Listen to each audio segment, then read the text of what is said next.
Once upon a time, in a quiet countryside village in England, there lived an elderly woman named Eleanor Grey. She was frail but carried herself with quiet dignity.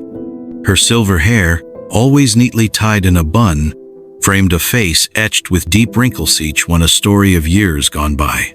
But her eyes, sharp and full of warmth, held the wisdom of a lifetime. Eleanor lived alone in a small stone cottage at the edge of the village, near an ancient oak tree that had stood for centuries. Her husband had passed away long ago, and she had no children to care for her. Yet, she never complained. Every morning she would sit on the wooden bench beneath the oak tree, sipping her tea from an old ceramic mug. She watched the world go by with a gentle smile, greeting passers-by with a nod and a few kind words. The villagers adored her, not just because of her kindness, but because she had a way of making even the most troubled hearts feel lighter. Life in the village was simple but difficult. Some men worked long hours in the fields, while others toiled in small shops selling bread, vegetables, or handmade crafts. The women managed homes, cared for children, and worked tirelessly to make ends meet. But times were hard. Sometimes the crops failed. Other times sickness spread through the village like an unrelenting storm. One chilly autumn afternoon, a young woman named Evelyn Carter walked hesitantly toward Eleanor's bench. Her eyes were red from crying. Her shoulders slumped as if the weight of the world rested upon them. Eleanor noticed her at once. She patted the empty space beside her and said, "Come, child, sit with me." Evelyn hesitated before sinking onto the bench, gripping the fabric of her coat tightly. "I don't know what to do," she whispered, her voice trembling. "My husband, James, left for London to find work. It's been months, and he hasn't sent any money. My son is hungry, and I'm terrified. What if he's forgotten us? What if something awful has happened to him?" Eleanor listened patiently, her eyes filled with understanding. "Tell me, my dear," she said softly. "What do you believe will happen?" Evelyn let out a shaky breath. "I don't know. I just keep thinking, what if he's lost his way? What if he never comes back? What if I'm left alone with nothing?" A long silence followed. The wind rustled the oak leaves above them, and in the distance, the church bells rang, marking the passing of another hour. Then, Eleanor spoke. "When we let fear take root in our hearts, it spreads like ivy, strangling every bit of hope we have left," she said. "But when we choose to believe in light, even in the darkest moments, we give ourselves the strength to carry on." Evelyn wiped her tears but said nothing. Eleanor smiled, her voice gentle as a lullaby. "Let me tell you a story. There was once a man who had nothing, no family, no home, no money. He sat by the riverbank, his head in his hands, tears slipping into the cold water. An old woman passing by saw him and stopped. "Why are you crying, dear one?" she asked.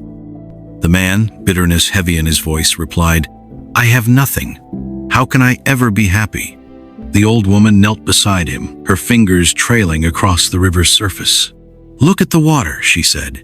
"It flows, never stopping, never asking for more than it is given. The trees stand tall, offering shade without expecting thanks. The sun rises each day, warming even those who curse its light. Life is always offering us something. If you spend your days mourning what you lack, you will forever be blind to what you have." The man at first was doubtful, but as the days passed, he forced himself to wake up each morning and say, "I am alive. I am breathing. The world still turns, and I still have time." Little by little, he found the strength to work, to build, to move forward. And with time, his life changed, not because of miracles, but because he had learned to see the blessings hidden in the ordinary. Eleanor looked at Evelyn, her gaze unwavering. "Do you see, child? The man's circumstances didn't change overnight. What changed was his mind. When we think only of what we have lost, we sink into despair. But when we wake up and say, 'Today will be a good day,' we find strength we never knew we had." Evelyn swallowed hard. "But what if? What if it doesn't work?" Eleanor chuckled softly. But what if it does?" For the first time in weeks, Evelyn let out a small, breathless laugh.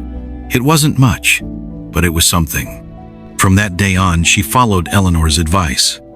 Each morning, before the sun rose, she whispered to herself, "Today will be a good day."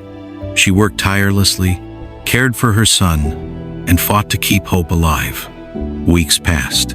Then, one evening, just as the first snow of winter began to fall, a letter arrived. It was from James. He had found work in London and was sending money home. He was safe. He was coming back.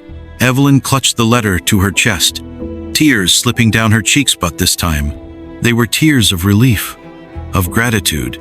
Without a moment's hesitation, she rushed to Eleanor's cottage, breathless from running. "He's coming home," she gasped, her voice breaking. "You were right, Eleanor, you were right." The old woman smiled, her eyes shining in the dim candlelight. "No, my dear," she said, her voice filled with quiet pride. "It was never about me being right. It was about you choosing to believe." Word of Eleanor's wisdom spread throughout the village. People came to her, sharing their burdens, their worries, their fears, and each time she gave the same advice. Think good thoughts, and good things will follow. At first, some scoffed at her words. But as time passed, people began to notice something. Those who embraced her wisdom, those who chose to believe in light, even in darkness, found themselves stronger, braver, more at peace. The village, once filled with weary faces, slowly became a place of quiet resilience, not because their struggles vanished, but because they learned to face them with hope. Eleanor Grey lived for many more years, always sitting under the great oak tree, offering smiles and quiet wisdom to anyone who needed it. And even long after she was gone, the village remembered her words. Parents told their children, and their children's children, the lesson she had gifted them. Life will always bring challenges, but a hopeful heart is a strong heart. And when you choose to see the light, even in the darkest times, you will find the strength to move forward. And so, her wisdom lived on, carried in the hearts of those who had once sat beside her on that old wooden bench beneath the ancient oak tree.